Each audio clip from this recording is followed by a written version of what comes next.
Problem 1. A train leaves New York at 8 a.m. traveling at 80 miles per hour.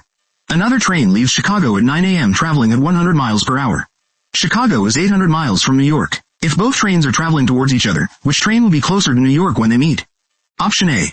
The train from New York. Option B. The train from Chicago. Option C. They will be the same distance. Option D. Cannot be determined. You have 10 seconds.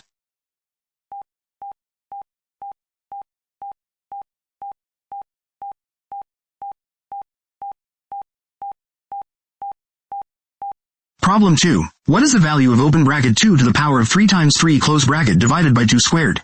Option A. 8. Option B. 16. Option C. 32. Option D. 64. You have 10 seconds.